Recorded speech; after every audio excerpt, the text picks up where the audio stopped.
बच्चों, आज next example कराया जा रहा है इस बुक का, जो 34th एग्जाम्पल है। क्या कहता है? If P is not equal to 0, Q is not equal to 0 and P alpha plus Q alpha plus R, P alpha plus Q alpha plus R 0। इस डिटर्मिनेंट की वैल्यू हमको 0 दे रखी है।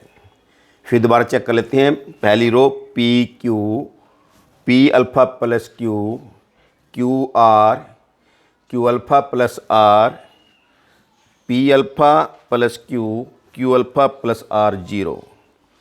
अभी कहते हैं using the property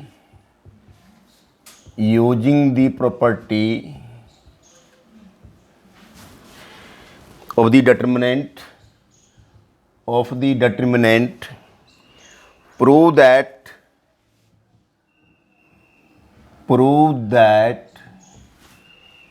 at least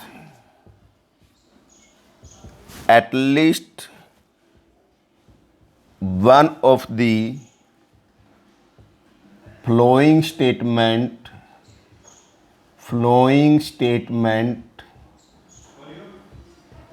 is true। क्या मतलब? पहली स्टेटमेंट है PQR R in GP। Second statement है alpha is the root of the equation px² plus 2qx plus R is equal to 0। ये कहता है कि इस डिटर्मिनेंट की वैल्यू 0 दे रखी है। इन दोनों में से कम एक स्टेटमेंट ट्रू है, या फर्स्ट स्टेटमेंट ट्रू या सेकंड या दोनों। एटलीस्ट का मतलब होता है at least one of the statement is true, का मतलब या फर्स्ट स्टेटमेंट ट्रू या सेकंड स्टेटमेंट ट्रू या दोनों स्टेटमेंट ट्रू। पहली स्टेटमेंट दी है P, Q, R in GP। Second statement alpha is the root of the equation px² plus 2qx plus R is equal to 0। और ये भी हमें कंडीशन दे रखी है P is not equal to 0, Q is not equal to 0। जो भी चीज़ proof करनी हो या दे रखा है, हर एक का पता नहीं किस टाइम कहाँ पर मीनिंग निकलता है, तो इससे सारी चीज़ें यूज होती है। जो दे रखी है या जो प्रूफ करना है वो निकलता है। अब हमने इस डिटर्मिनेंट को एक्सपेंड करना है, उसके बाद देखेंगे क्या जो प्रूव करना है उसकी तरफ ध्यान बाद में आएगा। पहले इस डिटर्मिनेंट को हमने एक्सपेंड करना है, एक एक्सप्रेशन लाना है एक्सपेंड करने के बाद। इसमें भी बात वही आती है, या तो हम इसको डायरेक्ट एक्सपेंड कर लें, या फिर देखिए कि इस एलिमेंट को 0 कैसे लाएंगे। फर्स्ट रो को अल्फ़ा से मल्टीप्लाई करें, लेस करें तो ये कैंसिल हो गया, और सेकंड रो लेस करें तो Q भी कैंसिल हो गया, 0 आ गया। इसको भी हमने अल्फ़ा से मल्टीप्लाई किया, इसमें से लेस किया, Q अल्फ़ा कैंसिल हो गया, और R2 लेस किया तो R भी कैंसिल हो गया। तो दो एलिमेंट तो 0 बन गए। उसके बाद हमारी एक्सप्रेशन इजी बन जाएगी। तो क्या करा हमने? R3 minus alpha R1 minus R2। First row के प्रत्येक एलिमेंट को अल्फ़ा से मल्टीप्लाई करके इसमें से लेस किया तो P अल्फ़ा Q अल्फ़ा गया, और सेकंड रो को सिंपल लेस कर दिया क्योंकि सिंपल था यहाँ पर, तो ये दोनों एलिमेंट 0 बन जाएंगे। तो चेंजेस हमारी R3 के अंदर आएगी, R1 R2 as it is रहेंगे, P alpha plus Q alpha plus R, ये 0। अब यहाँ पर देखिए 0 माइनस हमने इसको किया अल्फ़ा से multiply, P alpha square minus Q alpha, alpha से मल्टीप्लाई करके लेस किया, अल्फा से क्या मल्टीप्लाई लेस कर दिया, और minus second equation, second row, ये सेकेंड एलिमेंट देख लो, माइनस आर टू, तो minus Q alpha minus R is equal to 0। तो दो एलिमेंट 0 बन गए। आसान हो गया क्वेश्चन। क्या करेंगे, एक्सपेंडिंग बाय R3, तो plus minus plus minus plus, तो minus P alpha square minus 2q alpha minus R, ये है, और ये आ गया, ये कॉलम गया, रो गया, left minus right, P R minus Q square is equal to 0। तो माइनस कॉमन निकाल लो, Q square minus P R, इसमें से भी माइनस कॉमन निकाल लो, तो P alpha square plus 2q alpha plus R is equal to 0। कितना आसान है, 2 लाइन में क्वेश्चन है, और बुक में आप देखेंगे 6 डिटरमिनेंट दे रखे हैं। तो इस बात को हमें समझना है। तो कैसे कैसे डिटरमिनेंट को सॉल्व करना, इसलिए मैंने कराया कि बुक में काफ़ी लेंथी दे रखा था, ताकि हमारे लिए आसान हो जाए। आपके सामने है, सिंपल हो गया। तो अब क्या है, 2 फैक्टर्स की मल्टीप्लिकेशन 0 है। अब क्या कहते हैं, either first factor is equal to 0 और second factor is equal to 0, आप ये बोलते हो, plus 2q alpha plus R is equal to 0। तो यहां से क्या निकला, Q square is equal to P R. अब विचार करो, जो पहली बात है P Q R are in G P, तो आपने ये प्लस 1 से मालूम है, if P Q R are in G P, तो आपको मालूम है Q by P is equal to R by Q. Cross multiply किया, Q square is equal to P R, और Q square minus P R is equal to 0। ये आएगा एक, तो आगे देख लो। So this indicate that P comma Q comma R are in G P. तो कई बार यहां से नहीं मालूम होता, जो प्रूफ करना है उसको देख लो। भाई 3 नंबर जीपी में प्रूव करने के लिए तो हमें क्या क्या पता होना चाहिए। भाई ऐसे होता है तो ये आ जाए तो हम बता पाएंगे, तो ये आ गया। अब इसने कहा alpha is the root of this equation. जैसे मान लो मैंने लिखा X square minus 5x plus 6 is equal to 0, और मैंने ये कहा x equal to 2 is the root of this equation. तो मैं क्या करूंगा कि x को 2 पुट करके दोनों साइड बराबर पुट करूंगा, चेक करूंगा। देखो 2 पुट किया, 4 माइनस 10 प्लस 6 10 आ गया, और 4 माइनस 10 प्लस 6 10 माइनस 10 0 आ गया। तो जो इसका रूट इसको सेटिस्फाई करता है, सेटिस्फाई का मतलब वो उसके अंदर जब भी चाहे पुट कर सकते हैं। तो इसलिए किसने कहा, तो क्या प्रूव करना पड़ेगा कि यदि इसका अल्फा इसका रूट है तो x की जगह अल्फा पुट करके दोनों साइड इक्वल आनी चाहिए। ये दे रखा हमको, अल्फा रूट कह रही है, तो p alpha square plus 2q alpha plus r is equal to 0। तो यदि अल्फा इसका रूट है तो अल्फा इसको सेटिस्फाई करेगा। तो यदि हमको कहीं पर ये नजर आ जाए कि p alpha square plus 2q alpha plus r is equal 0, तभी हम कहेंगे कि alpha is the x equal alpha is the root of this equation.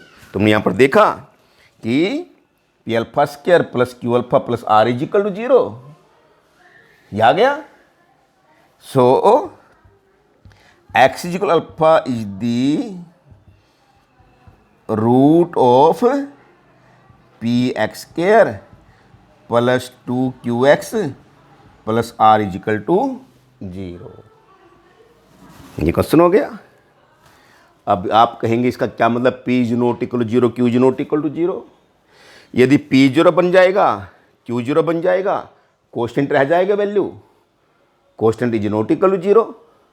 तो ये कंडीशन है कि पी और क्यू दोनों जीरो के इक्वल नहीं है। बस ये हमारा क्वेश्चन आ गया। 3-4 लाइनों में क्वेश्चन है। क्वेश्चन चाहे आप इसको कुछ भी समझ लो, डिफिकल्ट समझ लो, ये इसकी एक्सप्लेनेशन है। बुक में देख लेना, एलिमेंट में या किसी और में, कितना लेंथी क्वेश्चन कर रखा है ये। तो आगे हम ये 35th एग्जाम्पल नहीं कर रहे हैं, बहुत लेंथी, इसकी करने की ज़रूरत नहीं है। तो ये बच्चों मैंने एग्जाम्पल सारे करा दिए हैं एलिमेंट्स ऑफ मैथमेटिक्स के, CBSE के। अब एक्सरसाइज करते रहना, एक्सरसाइज करके जो जो प्रॉब्लम आएगी मेरे को मैसेज दे देना मोबाइल पे, और नेक्स्ट डे उसकी डिफ़िकल्टी कराई जाएगी।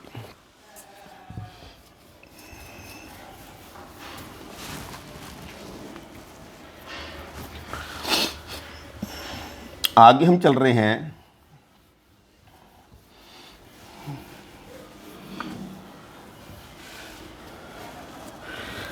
नेक्स्ट टॉपिक हमारा डिटर्मिनेंट में ही आता है। ये application of determinant means area of the triangle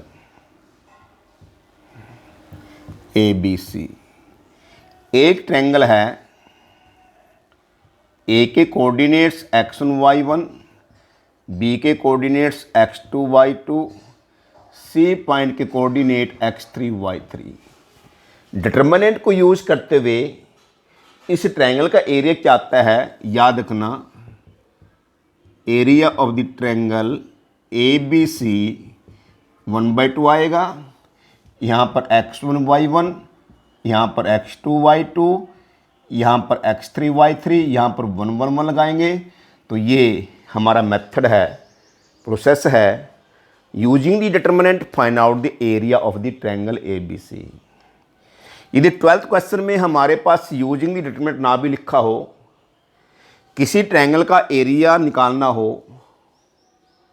तो हमें डिटर्मिनेंट मेथड यूज करना है। यदि हमने +1 का मेथड यूज कर लिया तो सारे नंबर हमारे कट जाएंगे, क्योंकि +2 में केवल डिटर्मिनेंट के मेथड से एरिया निकालेंगे, या यूजिंग द इंटीग्रेशन, वहाँ लिखा मिलेगा यूजिंग द इंटीग्रेशन। किसी ट्रायंगल के तीनों वर्टिसेस दे रखे हैं, यूजिंग द इंटीग्रेशन निकालना एरिया, फिर तो इंटीग्रेशन का जो भी आगे प्रोसेस होगा बताएंगे। अदरवाइज तो हमें इस डिटर्मिनेंट मेथड से इस ट्रायंगल का एरिया इस तरीके से निकालना होगा।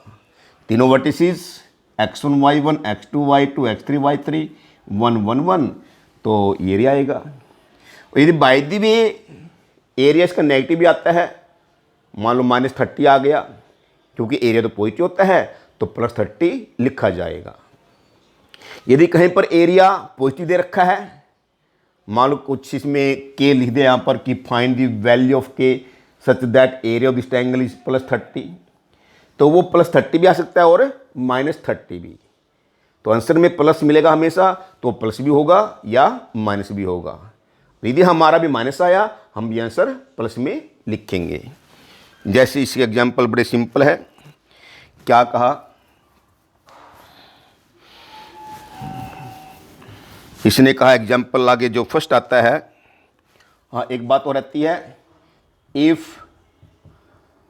3 points A, B, C are collinear, then area x1 y1, x2 y2, x3 y3 1 1 1, area क्या बन जाएगा 0।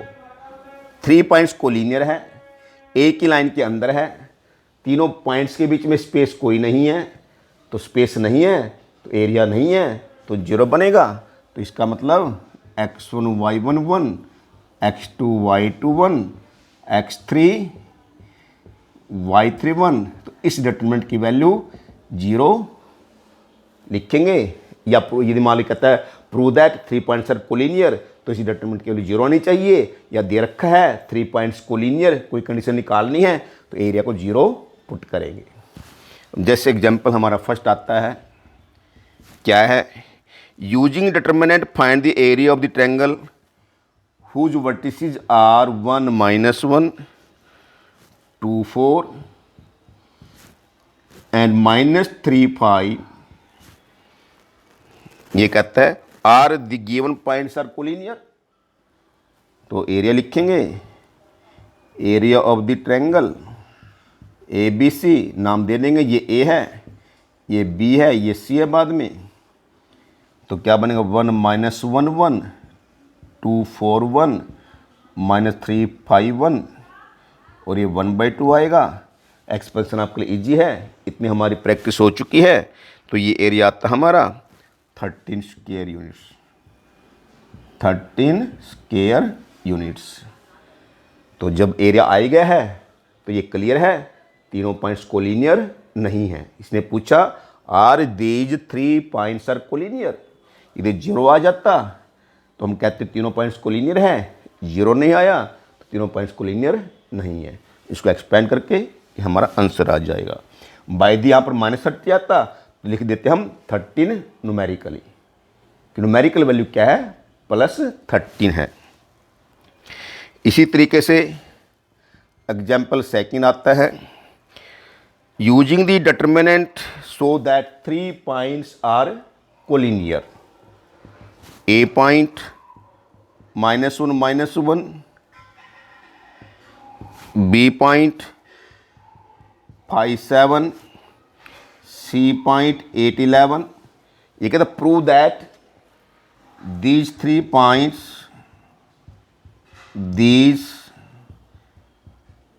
points are collinear. तो उसी तरीके से एरिया निकालेंगे, ये लिख देना area of the triangle, area of the triangle A B C, ये ना लिखो, चलो 1/2 -1 -1 1, 5 7 1, 8 11 1। इसको एक्सपेंड अपने आप कर लेना, तो इसका रिजल्ट क्या आएगा, 0 आएगा। तो कह देना वो क्लियर है। So these 3 points are collinear. Next आता है, नेक्स्ट एग्जाम्पल है, आसान है ये, मुश्किल वाली बात नहीं रही। एग्जाम्पल थर्ड में, find x such that the points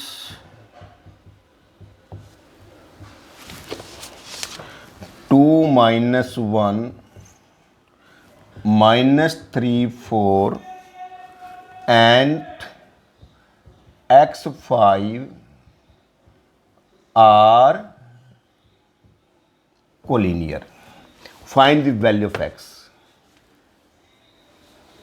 as these 3 solution निकाल रहे हैं हम ये, as these 3 points are collinear then area of the triangle is equal to 0, then 2 - 1 1, -3 4 1, x5 1, 1/2 is equal to 0। 1/2 उधर ले जाएंगे, 2 - 1 1, -3 4 1, x5 1। इस डिटर्मिनेंट के लिए 0 दे रखी है, और एक्सपेंड कर लेंगे तो फर्स्ट डिग्री इक्वेशन आएगी, वहाँ से x की वैल्यू निकाल लेना। आसान है ये भी। फिर नेक्स्ट क्वेश्चन आता है एग्जाम्पल फोर्थ में, क्या है, if the points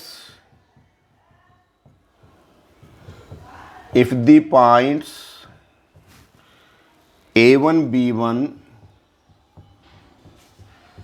a2 b2 and a1 plus a2 b1 plus b2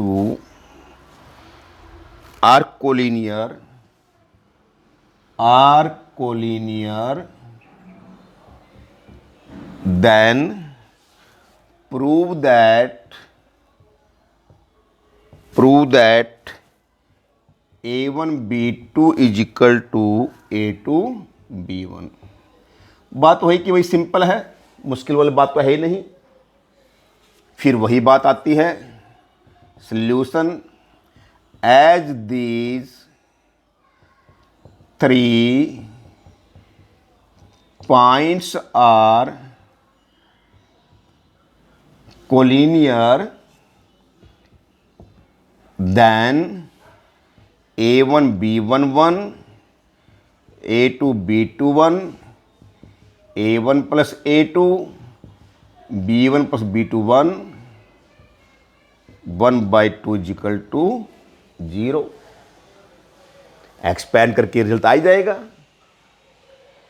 चल फिर भी मैं कर रहा हूं कि R3 में से R1 और R2 दोनों लेस किए जा रहे हैं ताकि ये दोनों एलिमेंट्स हमारे 0 बन जाए।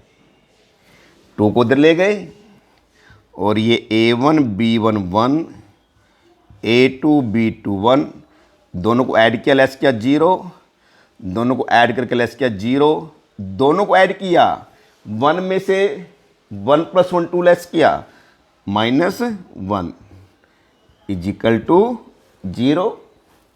Expanding by R3 plus minus plus minus plus -1 आएगा। ये कॉलम गिर हो गया left minus right. A1 B2 minus A1 B1, A2 B1 is equal to 0। इसको उधर ले गए, A1 B2 minus A2 B1 is equal 0 और A1 B2 is equal to A2 B1। Proof हो गया। क्योंकि अब मैंने इतने डिफिकल्ट क्वेश्चन के लिए डिटरमिनेंट के एक्सपेंशन के, ये तो कुछ भी नहीं है, सारी प्रैक्टिस हमारी हो चुकी है। नेक्स्ट एग्जांपल आता है,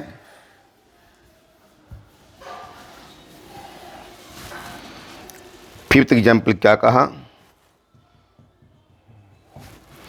ये कहता है so that the points A+5, A-4,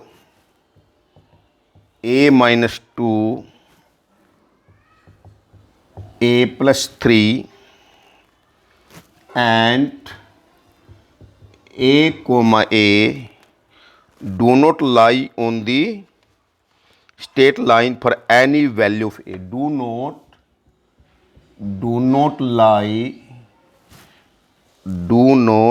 lie on the straight line, lie on the straight line for any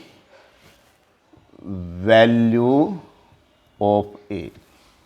इसका क्या मतलब है कि जब हम डिटरमिनेंट को यूज करते हुए इस ट्रायंगल ABC का एरिया निकालेंगे, वो एरिया 0 नहीं आएगा, whatever the value of A में बी। हम A के लिए कुछ ही पुट करते रहे तो वो एरिया 0 नहीं आएगा। चलो अभी तो स्टार्टिंग में तो दिमाग नहीं लगा सकते कि आंसर क्या आएगा। मान लो आंसर हमारे पास 30 आ गया, 30 0 नहीं है, अरे ए है नहीं उसके अंदर, सोचते रहो ए के बारे में, ए के कुछ भी सोचते रहो, तो जब 30 आ गया तो एरिया 0 नहीं बना, तो क्लियर है तीनों पॉइंट्स कोलिनियर नहीं है, ऐसा इसका आंसर आएगा। देखते हैं, area of the triangle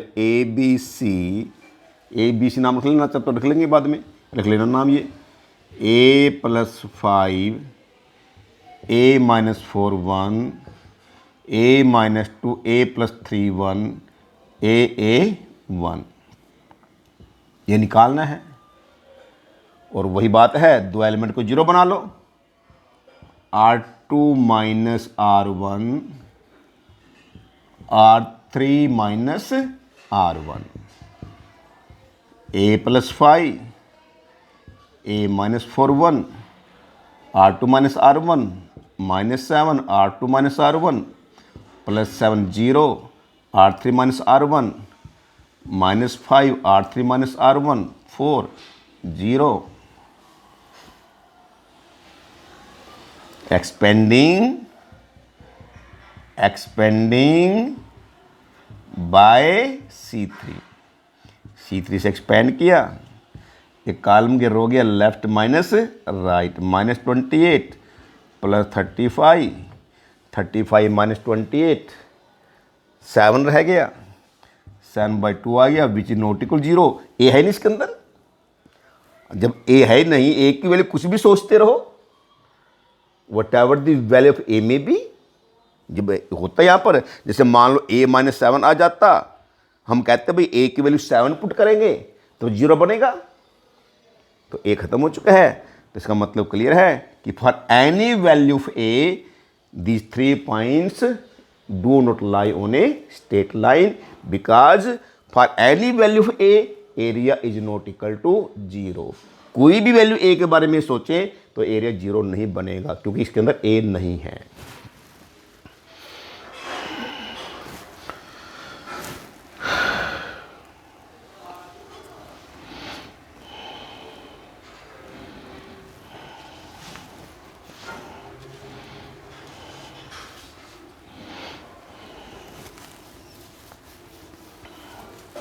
book में कुछ कुछ डिफरेंट बातें मिलेगी, लेकिन आपने विचार करना है जो कराई जा रही चीज़ें तो बुक में कैसी है क्लियर समझ आना चाहिए। एग्जाम्पल 6 आता है, find the equation of the line joining A13 B00 using determinant. ये तो फर्स्ट है, सेकंड भी लिख देता हूँ। फाइंड, इसने कहा find the equation, find the equation of the line. Second जो पार्ट है, फाइंड द वैल्यू ऑफ के, फाइंड द वैल्यू ऑफ के if D K0 is the point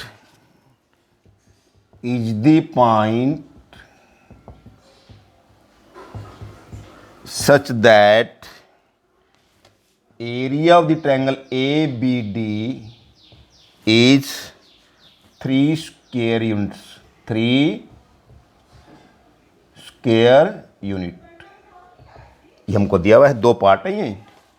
अब देखिए आपको ये +1 से नॉलेज है, जब भी हमें कोई लाइन 2 पॉइंट से पास करती है उसकी इक्वेशन निकालनी हो, इक्वेशन तब निकलती है जब उसके ऊपर एक वेरिएबल पॉइंट लिया जाता है। Let CXY is the variable point on the line AB। जैसे लाइन